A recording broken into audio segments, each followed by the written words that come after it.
ಇತಿಹಾಸ ಸವದತ್ತಿ ಯಲ್ಲಮ್ಮ ಪುರಸಭೆಯು ಇವತ್ತು ಸವದತ್ತಿ ಯಲ್ಲಮ್ಮ ನಗರಸಭೆಯಾಗಿ ಮೇಲ್ದರ್ಜೆಗೇರಿದ್ದು ನಿಜಕ್ಕೂ ಒಂದು ಸವದತ್ತಿ ಪಟ್ಟಣದ ಎಲ್ಲ ಮಹಾಜನತೆಗೆ ಒಂದು ಸಂತಸದ ವಾತಾವರಣ. ಉದ್ದೇಶ ಇಷ್ಟೇ, ಬದಲಾವಣೆ ಆಗಬೇಕು, ತದನಂತರ ಹೆಚ್ಚಿನ ಅನುದಾನವನ್ನ ಬರುವುದರ ಮುಖಾಂತರ ಪಟ್ಟಣ ಸ್ವಚ್ಛತೆಯನ್ನ ಕಾಪಾಡಿಕೊಳ್ಳುವುದರ ಮುಖಾಂತರ ಎಲ್ಲ ರೀತಿಯಲ್ಲಿ ಹೆಚ್ಚಿನ ಅನುದಾನವನ್ನ ತರುವುದರ ಮುಖಾಂತರ ಅಭಿವೃದ್ಧಿಯನ್ನ ಹೊಂದಬೇಕು ಅನ್ನುವಂಥ ಉದ್ದೇಶದಿಂದ ಈ ನಗರಸಭೆಯನ್ನ ಮಾಡಲಾಗಿದೆ.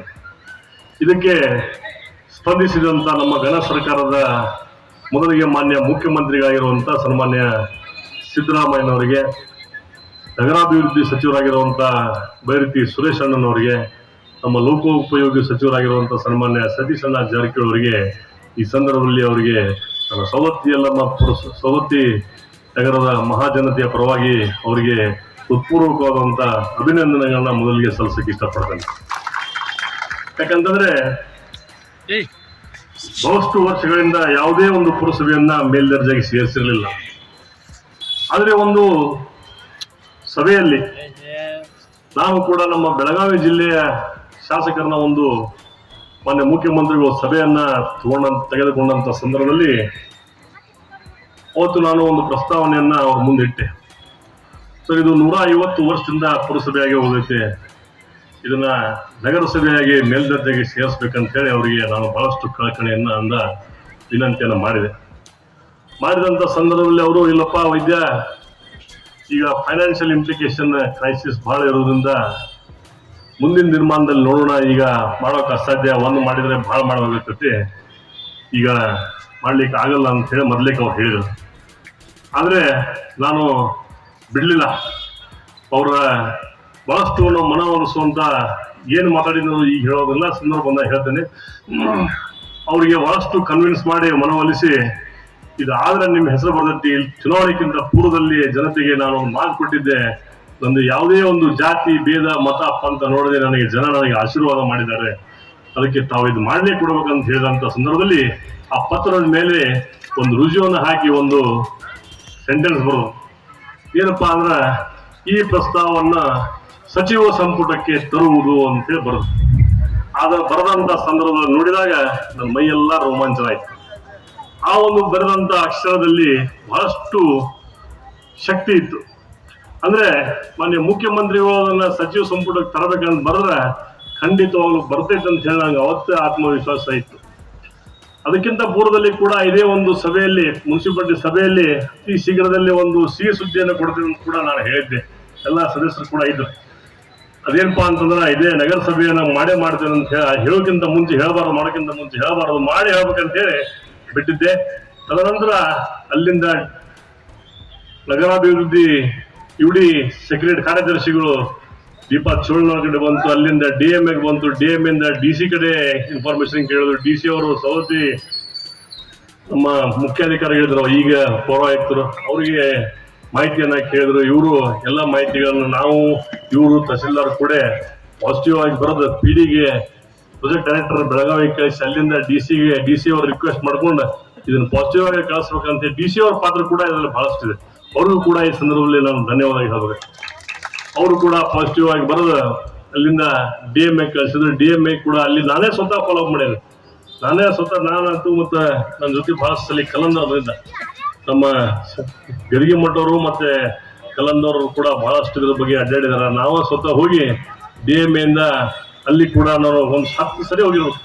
10 ಸಲ ಹೋದಾಗ ಏನಪ್ಪಾ ಇವು ಏನು ಬಿಡುವಂತ ಕಾಣುವುದಿಲ್ಲ ಅನ್ನೋ ಲೆಕ್ಕಕ್ಕೆ ಬಂದಾಗ ಅವರು ಅಲ್ಲಿಂದ ಪಾಸಿಟಿವ್ ಆಗಿ ಅಲ್ಲಿಂದ DMA ಇಂದ ಮತ್ತೆ ಕಾರ್ಯದರ್ಶಿಗಳಿಗೆ ಕಳಿಸಿದ್ರು.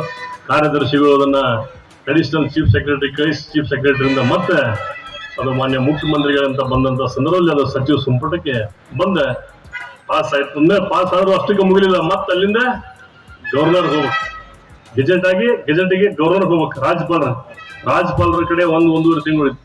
ಅದು ಯಾವಾಗ ಬರ್ತೈತಪ್ಪ ಅಂತ ಕಾಯ್ತಾ ಇದ್ವಿ. ಬಂತು, ಟೈಮ್ ಸರಿತ್ತು, ಅದು ಬಂದ್ಮೇಲೆ ಟೆಂಪರರಿ ನೋಟಿಫಿಕೇಶನ್ ಆಯ್ತು. ಯಾಕಂದ್ರೆ ಅದಕ್ಕೆ ಮತ್ತೆ ಒಂದೂವರೆ ತಿಂಗಳು ಅಬ್ಜೆಕ್ಷನ್ ಬಿಟ್ಟಿರುತ್ತೆ. ಮತ್ತೆ ಯಾರು ಅಬ್ಜೆಕ್ಷನ್ ಹಾಕಿಕ್ಯಾರಪ್ಪ ಅನ್ನುವಂಥ ಸಂಗತಿ ಯಾರು ಹೇಳಿರ್ಲಿಲ್ಲ ನಾವು. ಅದು ಗೊತ್ತಿರೋದು ನನಗ ಮತ್ತೆ ಚೀಫ್ ಆಫೀಸರ್ಗೆ ಅಷ್ಟೇ ಗೊತ್ತಿತ್ತು ಗೆಜೆಟಿಗೆ. ಅದಷ್ಟು ನಾವು ಅದನ್ನ ಸೂಕ್ಷ್ಮವಾಗಿ ಯಾರಿಗೂ ಹೇಳಿರ್ಲಿಲ್ಲ. ಹೀಗಾಗಿ ಇದನ್ನ ಮಾಡಲಿಕ್ಕೆ ಬಹಳಷ್ಟು ನಾವು ಕೂಡ ಪ್ರಯತ್ನವನ್ನ ಮಾಡಿದ್ದೀವಿ. ಇದಷ್ಟೇ ಅಲ್ಲ, ಇವತ್ತು ಸವದತ್ತಿ ನಗರವನ್ನ ಒಂದು ಹೊತ್ಕೊಂಡಿದ್ದೀನಿ. ಏನೋ ಒಂದು ಕ್ರಿಯೇಟಿವಿಟಿ ವರ್ಕ್ ಮಾಡಬೇಕು ಅನ್ನುವಂತ ಉತ್ಸುಕನಾಗಿದ್ದೇನೆ.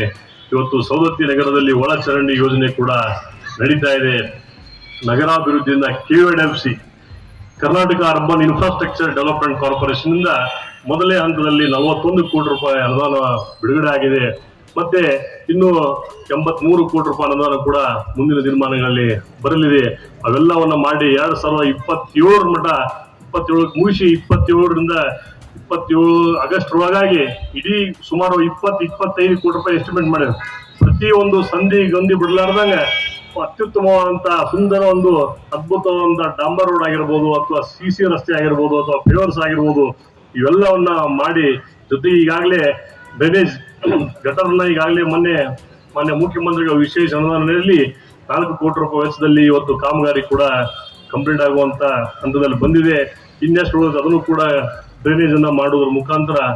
ಅಷ್ಟೇ ಅಲ್ಲದೆ ವಿಶೇಷವಾಗಿ ಇವತ್ತು ನಮ್ಮ ಸವದತ್ತಿ ನಗರಕ್ಕೆ ಬೇಕಾಗಿರುವಂತಹ ಅತ್ಯವಶ್ಯಕವಾಗಿರುವಂತ ಕೆಲಸ ಒಂದು ಬೀಳು ಬಿದ್ದಂತ ಒಂದು ಹೊಸ ಕಾಯಿಪಲ್ಲೆ ಮಾರ್ಕೆಟ್. ಆ ಕಾಯಿಪಲ್ಲೆ ಮಾರ್ಕೆಟ್ಗೆ ಅದಕ್ಕೆ ಯಾರು ದಿಕ್ಕಿಲ್ದಂಗೆ ಇವತ್ತು ನಮ್ಮ ಬಜಾರ್ ರಸ್ತೆಯಲ್ಲಿ ರೋಡಲ್ಲಿ ಕಾಯಿಪಲ್ಲೆ ಹಚ್ಕೊಂಡು ಕೊಡ್ತಾರ. ಹಣ್ಣು ತರಕಾರಿಗಳು, ಹೂವು, ಮಟನ್ ಮಾರ್ಕೆಟ್ಸ್, ಚಿಕನ್ ಮಾರ್ಕೆಟ್ಸ್ ಎಲ್ಲಿ ಬೇಕಲ್ಲಿ ಅಂಗಡಿ ಹಾಕೊಂಡು ಕೊಡುವಂತ ಪರಿಸ್ಥಿತಿ ಬಂದೈತಿ.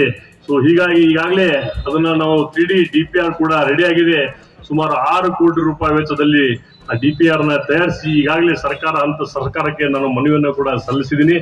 ಆದಷ್ಟು ಬೇಗನೆ ಅಡ್ಮಿನಿಸ್ಟ್ರೇಟಿವ್ ಅಪ್ರೂವಲ್, ಆಡಳಿತಾತ್ಮಕ ಅನುಮೋದನೆ ಪಡೆದು ಆ ಒಂದು ಹೊಸ ಕಾಯಿಪಲ್ಯ ಮಾರುಕಟ್ಟೆಯಲ್ಲಿ ಕಾಯಿಪಲ್ಯ ವೆಜಿಟೇಬಲ್ ಮಾರ್ಕೆಟ್ ಆಗಿರ್ಬೋದು, ಫ್ಲವರ್ ಮಾರ್ಕೆಟ್ ಆಗಿರ್ಬೋದು, ಫ್ರೂಟ್ ಮಾರ್ಕೆಟ್ ಆಗಿರ್ಬೋದು, ಮೀಟ್ ಮಾರ್ಕೆಟ್ ಆಗಿರ್ಬೋದು, ಫಿಶ್ ಮಾರ್ಕೆಟ್ ಆಗಿರ್ಬೋದು, ಎಲ್ಲ ಮಾರ್ಕೆಟಿಂಗ್ ಮಾಡಿ ಸವದತ್ತಿಯ ಸರ್ವ ಎಲ್ಲ ಸಾರ್ವಜನಿಕರಿಗೆ ಅನುಕೂಲ ಆಗುವಂತ ಕೆಲಸವನ್ನ ಖಂಡಿತವಾಗಲೂ ಒಂದು ವರ್ಷದೊಳಗೆ ಮಾಡ್ತೇನೆ ಅಂತಕ್ಕಂಥ ಮಾತನ್ನ ಈ ಸಂದರ್ಭದಲ್ಲಿ ಹೇಳ್ತೇನೆ. ನಾನು ಸುಮ್ಮನೆ ಮಾತು ಕೊಡಲಿಲ್ಲ ಅಂದ್ರೆ ನಿಮ್ಮ ಮುಂದೆ ಬರಲ್ಲ ಅಂತಕ್ಕಂಥ ಮಾತನ್ನು ಕೂಡ ಈ ಸಂದರ್ಭದಲ್ಲಿ ಹೇಳಿ, ಇನ್ನು ಹೊಸ ಕೆಲಸ ಅಂತಂದ್ರೆ ಇವತ್ತು ಸವದತ್ತಿ ನಗರದ ಜನತೆಗೆ ಒಂದು ಅತ್ಯುತ್ತಮವಾದಂತ ವಾಕಿಂಗ್ ಸ್ಟ್ರೀಟ್ ಆಗಿರ್ಬೋದು, ಸಾಯಂಕಾಲ ಒಂದು ಪಿಕ್ನಿಕ್ ಸ್ಪಾಟ್ ಅನ್ನ ಮಾಡಬೇಕು ಅನ್ನುವಂತ ಉದ್ದೇಶದಿಂದ ಇವತ್ತು ಕೊಪ್ಪದ ಹನುಮಂತಿಯವ್ರ ಗುಡಿಯಿಂದ ಹುಬ್ಬಳ್ಳಿ ಧಾರವಾಡ ಜಾಕ್ವೆಲ್ ಮಾರ್ಗವಾಗಿ APMC ಹಿಂದ್ಗಡೆ ತಲುಪುವಂತ ರಸ್ತೆ, ಆ ರಸ್ತೆಯನ್ನ ಟ್ಯಾಂಕ್ ಬಂಡ್ ರೋಡ್ ಅಂತ ಹೇಳಿ ಇವತ್ತು ಆಸ್ಟ್ರೇಲಿಯಾದ ಬ್ರಿಸ್ಬೇನ್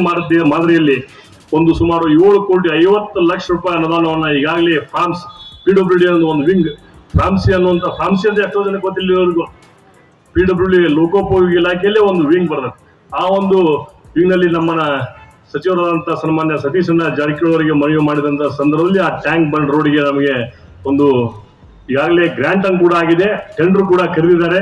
ಮಾರ್ಚ್ ಒಳಗಡೆ ಆ ಕೆಲಸವನ್ನ ಪ್ರಾರಂಭ ಮಾಡಿ ಮಳೆಗಾಲ ಒಳಗಾಗಿ ಆ ಕೆಲಸವನ್ನ ಪರಿಪೂರ್ಣವಾಗಿ ಮಾಡ್ತೇನೆ ಅನ್ನುವಂತ ಆತ್ಮವಿಶ್ವಾಸ ನನಗಿದೆ ಅನ್ನುವಂತ ಮಾತನ್ನು ಕೂಡ ಈ ಸಂದರ್ಭದಲ್ಲಿ ಹೇಳಿ, ಇನ್ನು ಅನೇಕ ಇವತ್ತು ಸವದತ್ತಿ ಒಂದು ದೊಡ್ಡ ನಗರ, ಸುಮಾರು 55,000ಕ್ಕೂ ಹೆಚ್ಚು ಜನಸಂಖ್ಯೆ ಇರತಕ್ಕಂತ ಈ ಒಂದು ನಗರದಲ್ಲಿ ಬಹಳಷ್ಟು ಇವತ್ತು ಅವಶ್ಯಕತೆ ಇರುವಂತ, ವಿಶೇಷವಾಗಿ ರೈತರಿಗೆ ಹೆಚ್ಚಿಗೆ IP ಸೆಕ್ಟರ್ ಇರುವುದರಿಂದ, ಇವತ್ತು ಹೆಚ್ಚಿಗೆ ಫೀಡರ್ಗಳು ಕೂಡ ನಮ್ಮಲ್ಲಿ ಇರುವುದರಿಂದ, ಹೆಚ್ಚಿಗೆ ಕನೆಕ್ಷನ್ಸ್ ಕೂಡ ಸುಮಾರು 1,50,000ಕ್ಕಿಂತ ಹೆಚ್ಚು ಇವತ್ತು ಕನೆಕ್ಷನ್ ಇರುವುದರಿಂದ ಇವತ್ತು ಕೇವಲ ನಮ್ಮ ಸವದತ್ತಿ ಯಲ್ಲಮ್ಮ ಮತಕ್ಷೇತ್ರಕ್ಕೆ ಕೇವಲ ಒಂದೇ ಒಂದು ವಿಭಾಗ ಇರುವುದು ಕೇಳಿ ಬಹಳಷ್ಟು ಬೇಜಾರು ಪಡ್ಕೊಂಡು ಇವತ್ತು ಯರಗಟ್ಟಿ ತಾಲೂಕನ್ನ ವಿಭಾಗವನ್ನು ಮಾಡಿ ಸವದತ್ತಿಯನ್ನ ಪ್ರತ್ಯೇಕ ವಿಭಾಗವನ್ನ ಮಾಡುವಂತ ಕೆಲಸಕ್ಕೆ ಕೈ ಹಾಕಿದ್ದೀನಿ. ಅದನ್ನು ಕೂಡ ಬಿಡುವಲ್ಲ ಅನ್ನುವಂತಕ್ಕಂಥ ಮಾತನ್ನು ಕೂಡ ಈ ಸಂದರ್ಭದಲ್ಲಿ ಹೇಳಿ, ಇವತ್ತು ಇನ್ನು ಸವದತ್ತಿ ಕೋಟೆಗೆ ಪ್ರವಾಸೋದ್ಯಮ ಇಲಾಖೆಯಿಂದ 10 ಕೋಟಿ ರೂಪಾಯಿ ಒಂದು ಕಾಮಗಾರಿಗೆ ನಾವು ಮನವಿಯನ್ನ ಕೂಡ ಸಲ್ಲಿಸಿದ್ದೇವೆ.